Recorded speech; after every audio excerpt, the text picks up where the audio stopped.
சென்னையில் மகனை கருணை கொலை செய்ய தாய் விடுத்த கோரிக்கை. 37 வருடங்களுக்கு மேலாக கோமா நிலையில் உள்ள அருணா வழக்கில் உச்சநீதிமன்றம் வழங்கிய தீர்ப்பு போன்றவற்றை பார்த்தோம்.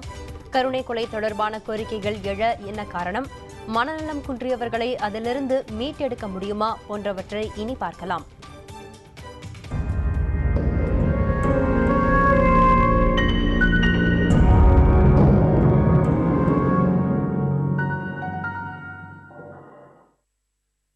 மனநலம் பாதிக்கப்பட்டவர்களை பராமரிப்பது தொடர்பான விழிப்புணர்வு குறைபாடே கருணை கொலை கோரிக்கைக்கான காரணம் என மனித உரிமை ஆர்வலர்கள் தெரிவிக்கின்றனர். மனநலம் பாதிக்கப்பட்டவர்களின் வாழ்வாதாரத்தை அரசு உறுதி செய்ய வேண்டும் என்ற கோரிக்கையும் எழுந்துள்ளது. ஏதாவது ஒரு வகையில் உடல்நலம் பாதிக்கப்பட்டு அந்த நபர் இனி உயிர் பிழைக்கவே முடியாது என்ற சூழல் வரும்போது அவரை கருணை கொலை செய்ய வேண்டும் என்ற கோரிக்கை எழுகிறது. கருணை கொலை செய்யப்பட வேண்டியவர்களின் கோரிக்கையில் மனநலம் பாதிக்கப்பட்டவர்கள் அதிகம். இத்தகைய சூழ்நிலையில் மனநலம் பாதிக்கப்பட்டவர்கள் முழுமையாக குணமடைய வாய்ப்பு இருப்பதாகவும் அவர்களின் வாழ்வாதாரத்தை அரசு உறுதி செய்ய வேண்டும் என்றும் கோரிக்கை எழுந்துள்ளது. இந்த மாதிரி மனநலம் பாதிக்கப்பட்ட குடும்பங்களுக்கு வாழ்வாதாரத்தை அரசு உறுதி செய்யணும். இதுதான் சிக்கல் வருது. இப்போ பல்வேறு கேஸில் என்ன சொல்றாங்க, என்னோட குழந்தைங்க சாகடிங்க, என்னுடைய கணவரை கொல்லுங்க, இல்லை எனக்கு வேண்டாம் உயிர் வேண்டாங்கிறது என்னன்னா, அவர்களை ஒன்று தற்காத்துக் கொள்வதற்கான மனநிலை இல்லை, ரெண்டாவது அவங்க பாதுகாப்புக்கான சூழல் இல்லை, வாழ்வாதாரம் இல்லை, அவங்க மருத்துவத்துக்கான வாழ்வாதாரம் இல்லை. அப்போ அதையும் உறுதி செய்வதற்கான திட்டங்களையும் நம்ம அரசு கொண்டு வரணும்னு நினைக்கிறேன். அரசு உரிய சட்டம் இயற்றும் வரையில் எந்த வகையிலும் கருணை கொலையை அனுமதிக்கக்கூடாது என மனித உரிமை ஆணையர்கள் கூறுகின்றனர். சட்டங்கள் மாற்றப்படும் வரை அதற்கு பாராளுமன்றமும் மாநில சட்டமன்றங்களும் தான் அதற்குறித்த தக்க சட்டங்களை நிறைவேற்ற வேண்டும். தற்போது நடைமுறையில் உள்ள சட்டங்களின்படி கருணை கொலையை அனுமதிப்பதற்கு எவ்வித சட்டமும் கிடையாது. மருத்துவ காரணங்களுக்காகவும் ஒருவர் நோயால் மிகவும் அவதிப்படுகிற பொழுதும் நோயாளிகளை கருணை கொலை செய்யலாம் என மனித உரிமை ஆர்வலர்கள் சிலர் கருத்து தெரிவிக்கின்றனர். மருத்துவ ஆலோசனையின்றி கருணை கொலை செய்யப்படுவதை தடுக்க வேண்டும் என்றும் அவர்கள் வலியுறுத்துகின்றனர். கருணை கொலைகள் என்று நாம் எடுத்துக்கொண்டால் அது கண்டிப்பாக மருத்துவ ரீதியாக ஏற்றுக்கொள்ளப்பட்ட சில சூழல்களில் சில கைட்லைன்ஸ் அடிப்படையில் நடக்கக்கூடிய ஒரு விஷயமாக மட்டும்தான் இருக்கும் தவிர, நோயாளிக்கு மருத்துவமனைக்கு அப்பாற்பட்டு ஒரு மருத்துவ குழுவினுடைய கண்காணிப்பு இல்லாமல் இது போன்ற கொலைகளுக்கு சட்டத்தில் வழி செய்யக்கூடாது என்பது என்னுடைய கருத்து. கருணை கொலை விவகாரத்தில் மனித உரிமை மீறப்படாமல் சட்டம் இயற்ற வேண்டும் என்பதே பலரின் கருத்தாக உள்ளது. உச்சநீதிமன்றம் என்ன சொல்கிறது என்றால், இது மாதிரி ஒரு பிரச்சனையுடன் யாரும் போக வேண்டும் என்றால் ஹைகோர்ட்டில் போய் மனு போடுங்க, அவங்கவுங்க இருக்கக்கூடிய ஸ்டேட்டுடைய ஹைகோர்ட்டில். அந்த உயர்நீதிமன்றம் 2 ஜட்ஜஸ் இருக்கக்கூடிய பெஞ்சை உடனடியாக ஃபார்ம் பண்ணி அந்த பெஞ்சு 3 டாக்டர்ஸுக்கு இந்த பிரச்சனையை தெரிவித்து அவர்களுடைய ஒப்பீனியன் வாங்கி அந்த ஒப்பீனியன் பிரகாரம் அவர்களுக்கு மரணத்திற்கு உதவி செய்ய வேண்டுமா கூடாதா என்பதை முடிவு செய்யட்டும் அப்படின்னு சொல்லியிருக்கு. வெளிச்சத்திற்கு வராமல் பல கருணை கொலைகள் மறைமுகமாக நடந்து கொண்டிருப்பதாகவும் அதனை கண்காணித்து நடவடிக்கை எடுக்க வேண்டும் என அரசுக்கு பல்வேறு தரப்பினரும் கோரிக்கை வைக்கின்றனர். புதிய தலைமுறைக்காக செய்தியாளர் குழு. மனநலம் குன்றியவர்களை பராமரிப்பது எப்படி? அவர்களை சமூகத்தில் ஒருவராக மாற்ற முடியுமா? இது பற்றி பெற்றோரிடம் போதிய விழிப்புணர்வு இருக்கிறதா என்பன குறித்து மனநல நிபுணர் மருத்துவர் சிவபாலனுடன் நமது செய்தியாளர் முரளிதரன் நடத்திய நேர்காணலை பார்க்கலாம். தாய் தன்னுடைய குழந்தை மனநலம் குன்றிய குழந்தையை கருணை கொலை செய்ய வேண்டும் என்று கூறியிருக்கிறார்.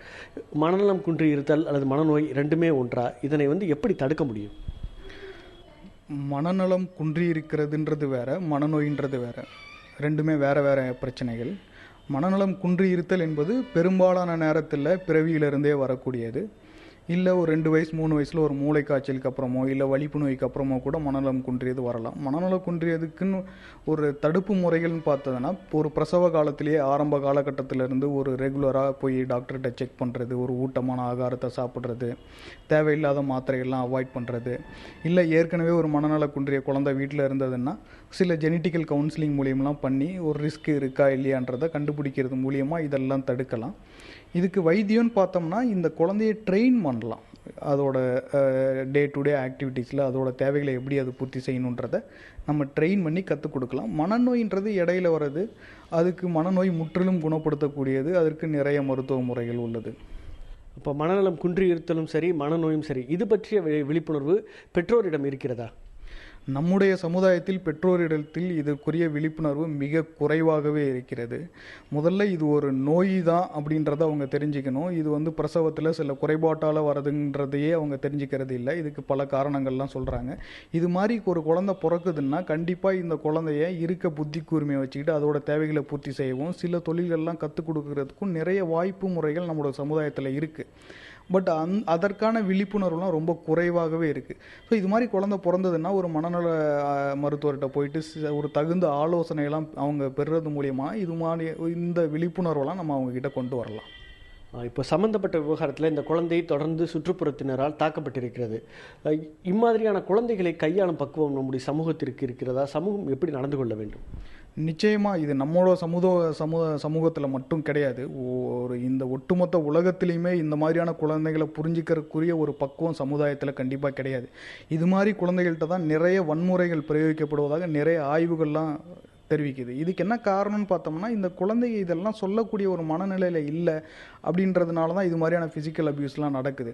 கண்டிப்பாக நம்மளோட சமுதாயத்தோட ரோல்ன்றது இது மாதிரியான விஷயத்தில் நிறையவே இருக்குது. இவங்களை ட்ரெயின் பண்ணுறது மூலியமாகவோ இவங்களை புரிஞ்சுக்கிறது மூலியமாகவோ இல்லை இவங்களை இது மாதிரி கேலிலாம் பண்ணாமல் இருக்கிறது மூலியமாகவோ கண்டிப்பாக அவங்களோட தேவைகளை அவங்கள பூர்த்தி பண்ணுறதுக்கு சமுதாயம் நிறைய வகையில் உதவி செய்ய வேண்டியிருக்கு. கண்டிப்பாக இம்மாதிரி குழந்தைகளுக்கு அடுத்ததாக வேறு என்ன சார் வாய்ப்பு இருக்குது? தொடர்ந்து அவர்கள் வாழ்க்கையை நடத்தி செல்வதற்கு என்ன வாய்ப்பு இருக்குது? இது அந்த குழந்தையோட புத்தி கூர்மை எவ்வளோ இருக்குங்கிறத பொறுத்து ஐக்யூன்னு சொல்லுவாங்க. ஒரு மைல்டு லெவல் ஆஃப் ஒரு மனநலம் தான் குன்றி இருக்குது. ஒரு ஐக்யூ 70க்கெல்லாம் மேலே இருக்குன்னா கண்டிப்பாக அந்த குழந்தை வந்து ஒரு சாதாரணமான குழந்தை படிக்கிற பள்ளிக்கூடத்துலேயே படிக்கலாம். அந்த குழந்தை கற்றுக்கிறதையே கற்றுக்கலாம். என்னென்னா கொஞ்சம் எக்ஸ்ட்ரா எஃபர்ட்டும் எக்ஸ்ட்ரா டைமும் அந்த பெற்றோர்களும் அந்த டீச்சரும் கண்டிப்பாக செலவு பண்ண வேண்டியிருக்கும்.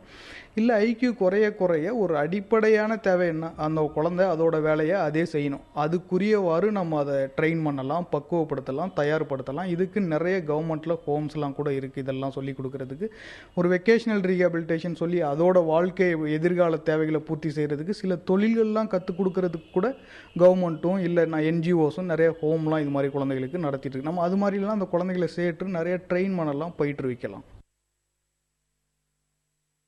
மன வளர்ச்சி குன்றிய குழந்தைகளை பாதுகாப்பதில் அரசு சார்பில் உள்ள திட்டங்கள் என்னென்ன, இதற்கு எந்த மாதிரியான பணிகளை அரசு செய்து வருகிறது போன்ற விவரங்களை இப்போது பார்க்கலாம். குழந்தைகளுக்கு எதிரான உரிமை மீறல்களை தடுத்தல், கொடுமைகளுக்கு உட்படுத்தும் நிறுவனங்களிலிருந்து குழந்தைகளை மீட்டெடுத்தல், வன்முறைக்கு இரையாகும் குழந்தைகளுக்கு மறுவாழ்வு வழங்குவது ஆகிய நோக்கங்களோடு குழந்தைகள் பாதுகாப்பு தொடர்பான சட்டங்கள் இயற்றப்பட்டிருக்கின்றன. பாதிக்கப்படும் குழந்தைகளுக்கு இளம் சிறார் நீதி சட்டத்தின்படி பாதுகாப்பும் வழங்கப்படுகிறது. நிராகரிக்கப்பட்ட, புறக்கணிக்கப்பட்ட, வாழ்வதற்கு மிக சிரமப்படும் குழந்தைகள் ஆகியோருக்கு பாதுகாப்பு அளிக்கும் பணியை செய்ய மாநில மற்றும் மாவட்ட அளவில் குழந்தைகள் நலக்குழுக்கள் உள்ளன. 1098 என்ற எண்ணில் தொடர்பு கொண்டால் குழந்தைகள் பாதுகாப்புக்கு இக்குழு நடவடிக்கை எடுக்கும். அதோடு சமூக நலத்துறையின் கீழ் செயல்படுத்தப்படும் ஒருங்கிணைந்த குழந்தைகள் பாதுகாப்பு திட்டத்தின்படி மாநில குழந்தைகள் பாதுகாப்பு அலகு இயங்குகிறது. குழந்தைகளுக்கு உடல் ரீதியான, மன ரீதியான சிகிச்சைகள் தேவைப்படும் போது அதற்கேற்ற மையங்களுக்கு குழந்தைகளை இந்த அமைப்பு அனுப்புகிறது.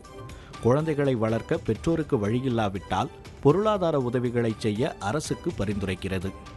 மேலும் மாநில குழந்தைகள் உரிமை பாதுகாப்பு ஆணையம் கைவிடப்பட்ட குழந்தைகளை ஆதரவற்றோர் இல்லத்துக்கு அனுப்பும் பணியை மேற்கொள்கிறது. குழந்தைகளை பாதுகாப்பதற்கான பல்வேறு வழிகள் இருந்தும் இது தொடர்பான விழிப்புணர்வு பொதுமக்களிடம் இல்லை. அதனால் கருணை கொலை செய்ய அனுமதி கேட்டு மனு அளிப்பது அதிகரித்து வருவதாக நிபுணர்கள் தெரிவிக்கின்றனர். புதிய தலைமுறைக்காக முரளிதரன்.